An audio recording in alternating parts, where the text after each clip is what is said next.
வாசிக்க நேரம் உங்கள் பைபிளை நீங்கள் திருப்பிக் கொள்ளுங்கள். ஆண்டவராகிய இயேசு கிறிஸ்துவை பிடித்து முள்ளினாலே ஒரு முள்முடியை அவருக்கு பின்னி அவர் சிரசின் மேல் வைத்து சிவப்பான அங்கியை அவருக்கு தரித்தார்கள். என்ன சொல்லுதுங்க? முதல்ல என்ன வச்சாங்களாங்க? முள்முடி. நான் நிறைய முறை உங்களுக்கு சொல்லியிருக்கேன், நான் மறுபடியும் உங்களுக்கு இதை சொல்ல போகிறேன். அது ஒரு விஷ முள். அது கிட்டத்தட்ட நம்முடைய ஆள்காட்டி விரல் இருக்குது பார்த்தீங்களா, இதை விட கொஞ்சம் பெருசாக இருக்கும்ன்றாங்க. விஷம் நிறைந்த ஒரு முள். விஷ முற்கள்லாம் இருக்குது, நீங்கள் கேள்விப்பட்டிருக்கீங்களா? அப்படி ஒரு முள்ளுங்க அது. அந்த முள் யார் வீட்டில் இருந்து எடுத்தாங்கன்னு உங்களுக்கு நான் சொல்ல போகிறேன். இப்போ இயேசு கிறிஸ்து உயிரோடு வாழ்ந்த நாட்களில் அநேக அற்புதங்களை செய்தார் அல்லவா? அதில் 100க்கு அதிபதிக்கு அற்புதம் செஞ்சாராம். யாருக்கு அற்புதம் செஞ்சாருங்க? 100க்கு அதிபதி. ஒரு பெரிய பட்டாலியனுடைய ஒரு தலைவன் அவன். ரோம போர் சேவகன், ரோமில் வேலை செய்கிறான். கேப்டனுக்கு ஈக்குவலான ஸ்டேட்டஸ் அவனுக்கு இருக்குது. அவனை 100க்கு அதிபதி என்று சொல்லுவாங்க. அவங்ககிட்ட குறைஞ்சது 600 பேர் அவனுக்கு என்ன பண்ணுவாங்களாம், இருப்பாங்க அப்படின்னு சொல்லி பைபிள் என்ன பண்ணுதுங்க, சொல்லுதுங்க. ஆதலாலே கர்த்தருடைய பிள்ளைகளே, அந்த 100க்கு அதிபதியை குறித்து வாசிக்கும்போது கர்த்தர் அவனுக்கு பெரிய அற்புதம் என்ன பண்ணாராம், செய்தார். அவன் வீட்டு வேலைக்காரனா ஆண்டவர் என்ன பண்ணார், ஒரே வார்த்தையை சொல்லி என்ன பண்ணார், அதிலிருந்து அவன் ஆண்டவரை நம்பி விசுவாசியாய் மாறிவிட்டான். இயேசு கிறிஸ்துவை இப்படி வியாழக்கிழமை ஈவினிங் இரவு அவரை பிடிக்கிறாங்க. வியாழக்கிழமையிலிருந்து வெள்ளிக்கிழமை பகல் 2 மணி வரைக்கும் எந்த மனுஷனும் இதுவரைக்கும் அடைய முடியாத ஒரு சித்திரவதையை உங்களுக்காகவும் எனக்காகவும் அவர் ஏற்றுக்கொண்டார். வியாழக்கிழமை நைட்டு அவரை பயங்கரமாக அடின்னு அடித்து அவமானப்படுத்தி அன்றைக்கி நைட்டு ஃபுல்லாக அவரை ஒரு இடத்துல நிற்க வச்சாங்களாம், கை கால் கட்டி சங்கிலியில். அந்த இடத்துக்கு பேர் என்னென்னா, நம்ம ஊரில் இப்போ ட்ரைனேஜ் இருக்குது பார்த்துருக்கீங்களா? நம்ம யாரும் அதுக்குள்ளே இறங்க மாட்டோம், ஆனால் அதுக்கு முன்னாடி மனிதர்கள் இறங்குனாங்க. இப்போ மிஷன் என்ன பண்ணிட்டாங்க, போட்டுட்டாங்க. ட்ரைனேஜ் வர்றதுக்கு முன்னாடி நம்ம வீட்டில் என்ன யூஸ் பண்ணியிருப்போம், நம்ம என்ன டேங்க்குங்க, சேஃப்டி டேங்க், செப்டி டேங்க் அப்படின்றோம். அதை அந்த செப்டி டேங்க்குள்ளே தான் அன்றைக்கி நைட்டெல்லாம் அவர் வச்சுருந்தாங்க. எதுக்குள்ளே வச்சுருந்தாங்கங்க? அதில் தண்ணி எவ்வளோ தூரம் இருக்குன்னா, முழங்கால் அளவுக்கு அந்த கழிவு நீர் இருக்கு இல்லையா, முழங்கால் அளவு கழிவு நீர் இருக்குமா. மனிதர்களை தின்னும் எலிகள் இருக்குமா. சில எலிகள் ரத்தத்தை தான் என்ன பண்ணுமா, ட்ரைனேஜில் அந்த எலி இருக்கும். அவர் இப்படி கீழே நின்றுக்கிட்டு இருக்கிறாராம், அதுக்கு மேலே பாத்ரூமு. அன்றைக்கி நைட்டு 70 போர் சேவகர்கள் டியூட்டியில் இருந்தாங்களாம். எத்தனை போர் சேவகர்கள்? 70 பேரும் அன்னைக்கு பண்ண கழிவுகள் யார் மேலே விழுந்திருக்கும்? நம்ம சாதாரணமாக மேலே ரயில் ஓடிச்சுன்னா, பிரிட்ஜுக்கு கீழே ரயில் ஓடுதுன்னு தெரிஞ்சால் வண்டி என்ன பண்ணிடுவோம், எல்லோரும் ஏன் நிறுத்திடுவோம்? கழிவுகள் மேலேருந்து என்ன பண்ணிடும், கீழே விழுந்துருவோன்னு என்ன பண்ணிடுவோம். உங்களுக்கு தெரியுமா, அன்றைக்கி நைட்டு ஃபுல்லாக மனித கழிவுகளில் நின்று கொண்டிருந்தார் ஆண்டவர். யாருக்காக? நம்ம வீட்டு சாக்கடை அடைச்சாலே நம்மளால் இருக்க முடியாது. 70 பேர் யூஸ் பண்ண பாத்ரூம் அது. ஆண்டவர் எவ்வளவு வேதனையை, இவ்வளோ வேதனை அவர் அனுபவிக்கணும்னு அவசியமே. அவர் நினச்சா காற்றையும் கடலையும் அப்படி ஊதி நிறுத்தினாராம். எதையுங்க? அந்த பில்டிங்கே ஒன்றும் இல்லாமல் அவரால் பண்ணியிருக்க. அவர் மரித்த பிறகு பூமி அதிர்ந்ததுன்னு பைபிள் போட்டிருக்குங்க. ஆனால் எல்லாத்தையும் பொறுத்துக்கிட்டாரு. ஏன் தெரியுமா? நாம் வாழணும், நம்ம வாழ வைக்க அவர் அவ்வளவு அவமானங்களை ஏற்றுக்கொண்டார். இந்த தெய்வத்தை இன்னமும் நாம் நேசிக்காமல் மறந்து வாழ்ந்தோம் என்றால் நம்மை விட பரிதபிக்கப்பட்டவர்கள் யாருமே இல்லை. நான் சொல்லுது சரியா இல்லையா? 2வது, முள்முடி யார் வீட்டில் இருந்து எடுத்தாங்கன்னா, பெரிய அற்புதம் செஞ்சார் பாருங்க. அவன் வீட்டில் இருந்து எடுத்தாங்களாங்க, 100க்கு அதிபதி வீட்டிலேருந்து. அவன் அப்போ தான் டியூட்டியை முடிச்சுட்டு வந்து ட்ரெஸ் எல்லாம் கலட்டுறானான். அதுக்குள்ளே வேகமாக குதிரைகள் வர சத்தம் அவனுக்கு கேட்குதான். வெளியே போய் பார்த்தா போர் வீரர்கள். அவன் சொன்னா, இப்போ தான் என் டியூட்டி முடிச்சுட்டு வரேன், என்ன விஷயம் அப்படின்னு கேட்டானா. இல்லை ஒன்றும் இல்லை சார், உங்கள் வீட்டில் இருக்கிற அந்த முள்ளு செடி எங்களுக்கு வேணும் சார். எதுக்குங்க? என் வீட்டில் இருக்க முள்ளு செடி? இல்லை சார், இயேசுன்னு ஒருத்தரை நேற்று அரெஸ்ட் பண்ணியிருக்கிறோம்.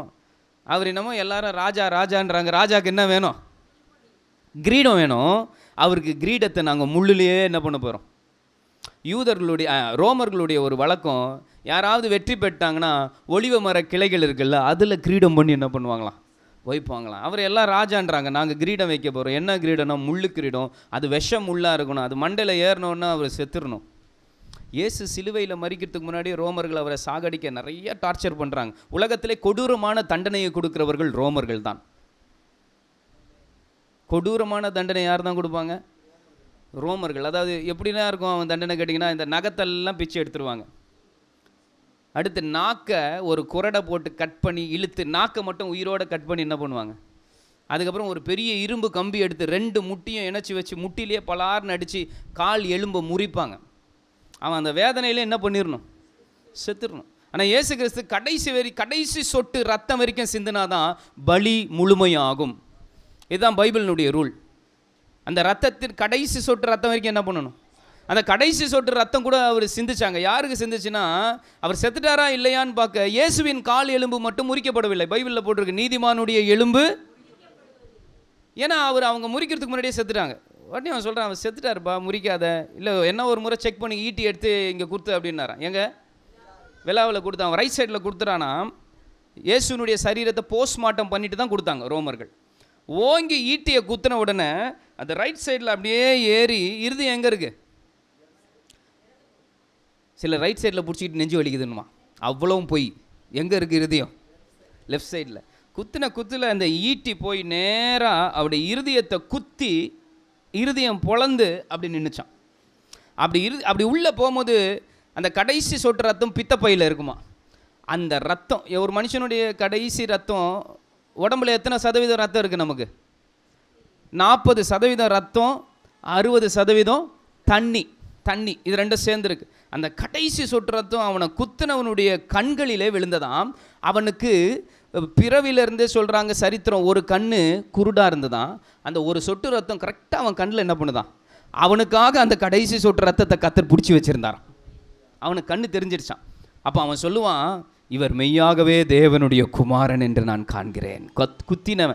குத்தினவனுக்கே கத்தர் அற்புதம் செஞ்சார்னா அவரை நம்பி வந்து உட்கார்ந்துட்டு இருக்கோம் உங்களுக்கும் எனக்கும் கத்தர் அற்புதம் செய்வாரா செய்ய மாட்டாரா? அதுதான் இன்னைக்கு.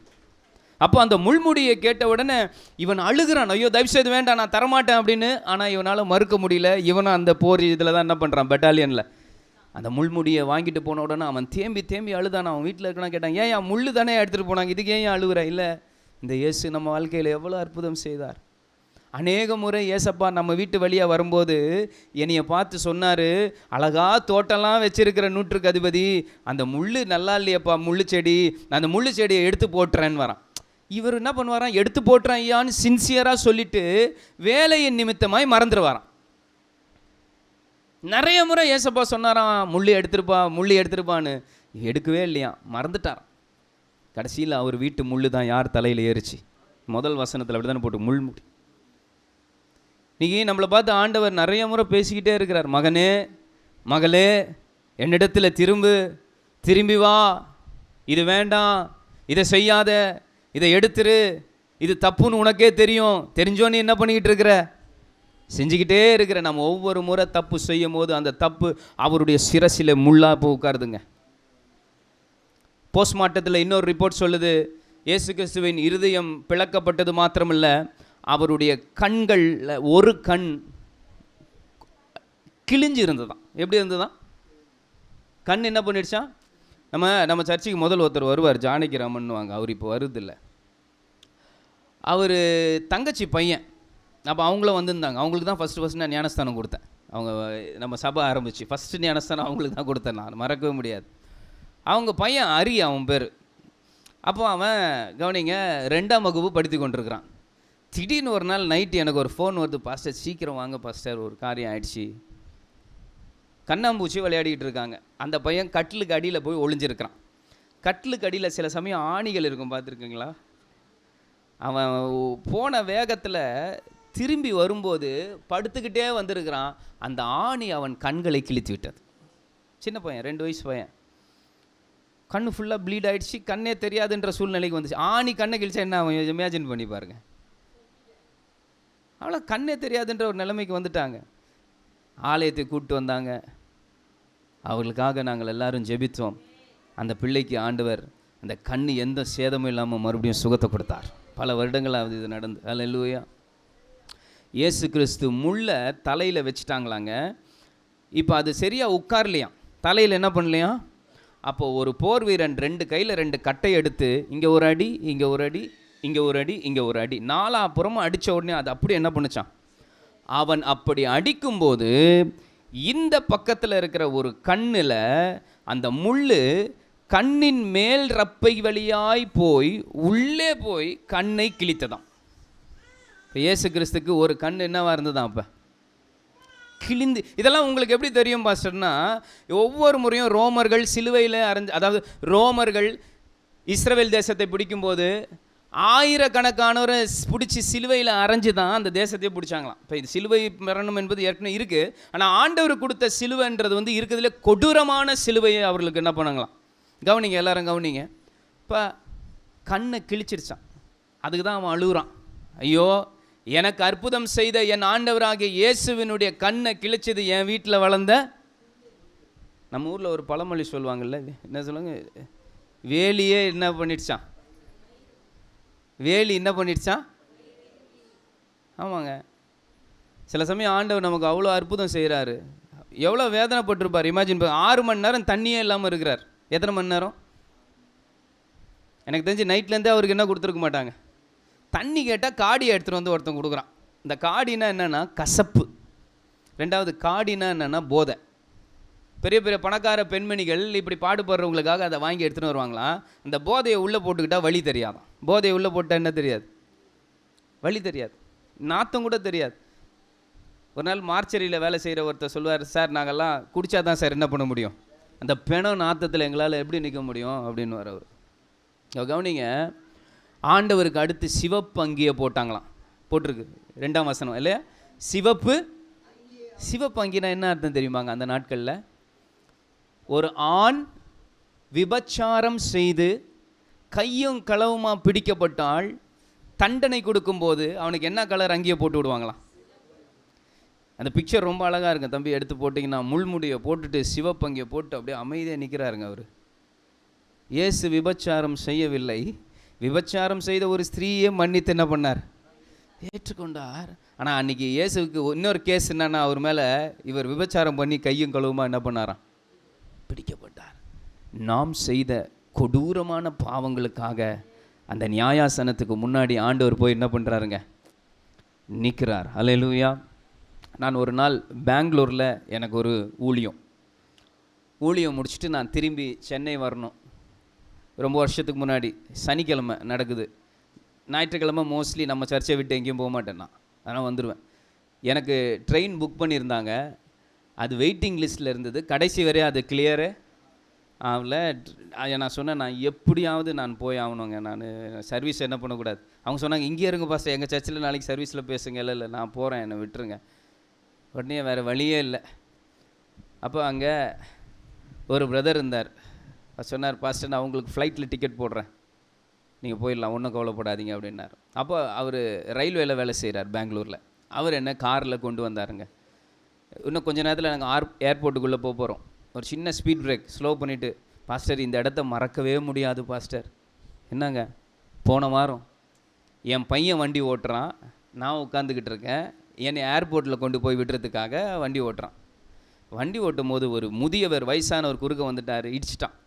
இடித்தோடனே அவர் மேலே போய் கார் பேனட் இருக்குது பாருங்கள் முன்னாடி, அங்கே விழுந்தாராம். அப்படி விழுந்தோடனே மூச்சு பேச்சு இல்லாமல் இருந்தோடனே இவர் இம்மீடியட்டாக என்ன பண்ணாராம், டேய் கீழே இறங்கடான்ட்டு அவனை இறக்கிட்டு இவர் போய் கார் ஓட்டின மாதிரி உட்காந்து தன்னுடைய கைரேகை எல்லாம் கார் ஸ்டேரிங்கில் என்ன பண்ணாராம் படிச்சு அதை தொடச்சிட்டு இவர் போட்டாரான், கைரேகையை பிடிச்சிட்டாரான். அவனை பக்கத்தில் உட்கார சொல்லிட்டாரான். போலீஸ்க்கு ஃபோன் பண்ணிட்டாரான். போலீஸ் வந்துட்டாங்களா, யார் கார் ஓட்டினான்னு, நான் தான் ஓட்டினேன். பக்கத்தில் யார் உட்காந்தா, என் பையன். ஆனால் கார் ஒரிஜினலாக ஓட்டினது யார், யாருக்குமே தெரியாது. அது அந்த முதியவருக்கு மட்டும்தான் தெரியும். சொன்னாங்களாம், சார் முதியவர் பொழைச்சிக்கிட்டாருன்னா பிரச்சனை இல்லை சார், செத்துட்டாருன்னா உங்களுக்கு என்ன தண்டனை கொடுக்குறாங்களோ அதை நீங்கள் என்ன பண்ணி ஆகணும், ஏற்றுக்கணும். உடனே பையன் சொன்னான், அப்பா நான் தானப்பா பண்ணேன், நீங்கள் ஏன்பா தண்டனை ஏற்றுக்கிறீங்க, டேய் நான் ரிட்டையர்ட் ஆக போகிறேன், நீ இப்போ தான் வெளிநாட்டுக்கு போய் படிச்சுட்டு வேலைக்கே போகிற, அதுக்கு தான் உன்னை கூப்பிட்டே வரேன். இப்போ நீ மாட்டினி உன் மேலே எஃப்ஐஆர் எழுதுனாங்கன்னா உனக்கு முதல் பாஸ்போர்ட்டே என்ன பண்ணாது, பெரிய கஷ்டம், கேன்சல் ஆயிரும். அப்பா ஏற்றுக்கிறேன், அமைதியாக எதுவுமே பேசாதன்னாரான். ஆனால் அந்த ஐயா பொழைச்சிக்கிட்டாரு, இவங்க எல்லாருமே தப்பிச்சுக்கிட்டாங்க, பிரச்சனை இல்லைங்க. இதை முடிச்சுட்டு நான் வண்டியில் ஏறி உட்கார்ந்த உடனே என் காதில் ஒரு சத்தம் கேட்குதுங்க. ஸ்டீஃபன், இதை தான் நான் உனக்கு செஞ்சேன் அப்படின்னார். நான் அப்படியே பக்கத்தில் யாரோ உட்காந்து பேசுகிற மாதிரி கேட்குது. என் பக்கத்தில் ஒருத்தர் உட்காந்து கண்ணில் அந்த மறைப்பை போட்டு படுத்து தூங்க ஆரம்பிச்சிட்டார். அவர் யாருமே பேசலை. மறுபடியும் இதை தான் நான் உனக்கு. நான் சொன்னேன், எதை? இப்போ காரில் ஒருத்தர் சொன்னாரே அதை தான், நீ போய் இதை எல்லாருக்கும் சொல்லு. காரில் என்ன சொன்னார்? பையன் செஞ்ச பாவத்தை யார் எடுத்துக்கிட்டா? இதுதான் ஆண்டவர் சொன்னார், நீ செஞ்ச பாவத்தை நான் ஏற்றுக்கிட்டேன், அதை தான் இன்றைக்கி நான் உனக்கு செஞ்ச ரட்சிப்பு. இன்றைக்கி நம்ம இங்கே நல்லா ஜோராக அழகாக ஜம்முன்னு உட்காந்துக்கிட்டு இருக்கிறோன்னா, நியாயாசனத்தில் நிற்க வேண்டி தண்டனையை பெற வேண்டிய நம்முடைய தண்டனையும் அவர் எடுத்துக்கொண்டார். அல்லேலூயா. பைபிள் சொல்லுது, ஒருவன் தன்னிலே பாவம் இல்லை என்று சொன்னால் அவன் தன்னை தானே என்ன பண்ணிக்கிறானா? ஏமாற்றுகிறான். சத்தியம் அவனுக்குள்ள. எனக்கு அருமையான கர்த்தருடைய பிள்ளைகளே, ஆண்டவர் பட்ட வேதனைகள் அவ்வளவு கொடூரமான அவர் வேதனைகள் என்ன பண்ணாரா? நீங்கள் வாசித்து பாருங்கள். அதே 19ஆம் அதிகாரம் 11ஆம் வசனம்.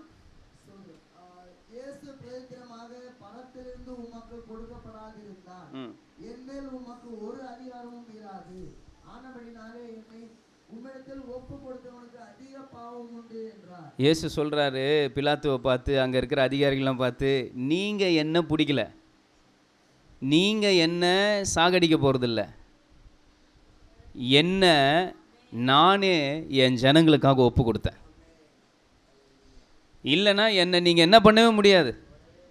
நான் இப்போ ஜெபம் பண்ணால் கூட பரலோகத்திலேருந்து 12க்கும் அதிகமான லேகியோனை என் ஆண்டவர் அனுப்பிடுவார். லீஜியன் அப்படின்னா, லேகியோன் அப்படின்னா என்னென்னா, ஒரு ஒரு மிலிட்ரியில் 6000 பேர் நின்றுக்கிட்டு இருந்தால், அந்த 6000 பேரை ஒரே வார்த்தையில் சொல்லணுன்னா 6000 படை அந்த சோல்ஜர்ஸை லீஜியன் அப்படின்ட்டுருவாங்க. லேகியோன், அது பேர் என்ன சொல்லிடுவாங்க? லேகியோன். கவனிங்க, ஆண்டவர் நான் இப்போ ஜெபம் பண்ணால் எத்தனை லேகியோன் அனுப்புவார்? 12க்கும் 12 × 6000 எவ்வளோங்க? அவ்வளோ பேர் ஆண்டவர் அனுப்பிடுவார். உங்கள் இருந்த இடம் தெரியாமல் உங்களை அழிச்சிருவார். ஆனால் நான் அதை செய்யலை, நீ என்னை பிடிக்கல, நானே என் ஜனங்களுக்காக என்னை ஒப்பு கொடுக்கிறேன். அதான் போல இயேசு பிரதியுத்தரமாக, பரத்திலிருந்து உமக்கு ஒப்புக்கூடாது இருந்தால் என்மேல் உமக்கு ஒரு அதிகாரமும். நிறைய பேர் கேட்பாங்க, இயேசுக்கு பவர் இல்லையாங்க? இயேசுக்கு பவர் இல்லையா? அந்த 3 ஆணியை பிடுங்கிட்டு அவரால் இறங்கி வர முடியாதா? 3 ஆணியை பிடுங்கிட்டு அவரால் இறங்கி வர 3 ஆணி என்னங்க? இந்த பூமியை அவரால் தலைகளை என்ன பண்ண முடியும்?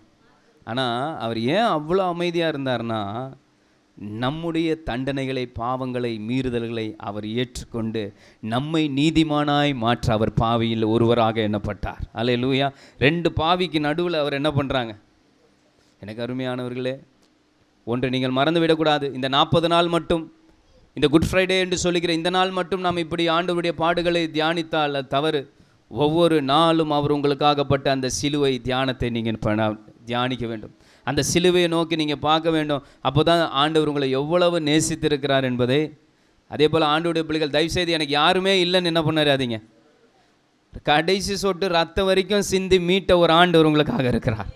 நான் எப்பொழுதும் ஆங்கிலத்தில் சொல்வேன், no one is so near and dear like Jesus. இயேசுவை போல உங்களை நன்கு புரிந்து கொண்டு உங்களை நேசிக்க இந்த உலகத்தில் ஒருவருமே. உங்கள் பெரு மூச்சின் அர்த்தம் கூட ஆண்டவருக்கு தெரியும். நீங்கள் எதுக்கு கண்ணீர் வடிக்கிறீங்கன்ற அர்த்தம் கூட ஆண்டவருக்கு. அப்போ இயேசு நமக்காக அமைதியாக இருக்கிறார். அவர் தம்மை தாமே நமக்காக பலியாக ஒப்பு கொடுத்தார். கடைசியில் சிலுவையில் கவனிங்க, இயேசு அறிந்த சிலுவையில் 3 கொம்பு தான் இருந்தது. இந்த மேலே இருக்க கொம்பு இருக்குது பார்த்தீங்களா, அது இல்லை. டி ஷேப்பில் தான் இருந்தது. டி என்றால் பாபிலோனியர்களுடைய கடவுளுடைய நாமம் தம்மூஸ். பாபிலோனியர்கள் அதிகமாக பில்லி சூனியம் மந்திரம்லாம் செய்வாங்க. அந்த டீயை போட்டு தான் என்ன பண்ணுவாங்க? செய்வாங்க. அந்த டீ சிம்பிளை போட்டு தான் செய்வாங்க. இயேசுவை அடித்த கிராஸ் வந்து டீ. தலை சாய்க்க கூட என்ன இல்லையா அவருக்கு? அப்போ சில சிலுவையில் தலை சாய்க்கெல்லாம் என்ன பண்ணியிருக்கு? 6 விதமான சிலுவை இருந்திருக்கு. இயேசுவுக்கு கொடுத்த சிலுவை இது வரைக்கும் யாருக்குமே என்ன பண்ணல, கொடுக்கல. அவர் சிலுவையை அவரையே தூக்கிட்டு போனார் பாருங்கள். 150 கிலோ இடையாம். அது எத்தனை கிலோ? ரொம்ப ஒரு தச்சரை கூப்பிட்டு நல்லா இழைச்சி வார்னிஷ் போட்டு இருக்கோன்னு நினைக்கிறீங்களா? அந்த மரம் முள்ளாக இருந்திருக்கோங்க. அதை தூக்கிட்டு போயிருக்கிறாருங்க 2 மணி நேரம் செங்குத்து மலையில் 150 கிலோ. அப்படி அவர் விழும்போது பல இடங்களில் அவர் விழுந்திருக்கிறார். கிட்ட சொல்லுவாங்க 14 இடங்களில் அவர் என்ன பண்ணுறார்? விழுந்துட்டார். ஒவ்வொரு முறை விழும்போதும் அந்த சிலுவை அவர் மேலேயே என்ன பண்ணுமா? எவ்வளோ வேதனைப்பட்டிருப்பார் பாருங்க. அவர் கடைசியில் ஒரு கால் மேலே ஒரு கால் வச்சு இப்படி அடிக்கிறாங்க. 2 கை இப்படி அடிச்சிட்டாங்க. ஆணி இங்கே அடிக்கலை, இங்கே அடித்தா பிச்சுக்கிட்டு வந்துடும். ஆணி இங்கே அடித்தாங்க. அதாவது இந்த இடத்துல கீர்னிங்களா மேல் பகுதியில் இருக்க ரத்தம்லாம் வெளியே வந்துடும். டெஸ்ட் பண்ணி பார்க்காதீங்க வீட்டுக்கு போய். இங்கே தான் அடித்தாங்க. இங்கே ஆணி அடித்தோன்னா மேல் பகுதியில் இருக்க ரத்தம்லாம் வெளியே வருது. காலில் ஆணி அடித்தோன்னா இடுப்பு கீழே இருக்க ரத்தம்லாம் என்ன பண்ணுது, கடைசி ரத்தம் விழாவில் இருந்து என்ன பண்ணுது. ஸோ இப்படி அடிச்சிட்டாங்க. ஒரு கால் மேலே ஒரு கால் வச்சு அடிச்சிட்டாங்க. அடித்த உடனே என்ன ஆகுது அப்படின்னு கேட்டிங்கன்னா, அவர் மூச்சு விடணும். அவர் மூச்சு விடணும்னா இந்த முட்டியை அழுத்தி தூக்கணும். இழுக்கும்போது விடும்போது விழா எலும்பு இருக்குல்ல, அது 2 காலையும் மடக்கினால அந்த விழா எலும்பு போய் நம்முடைய மூச்சு விடுறதுக்கு முக்கியமான அவயம் எதுங்கன்னா லங்ஸு.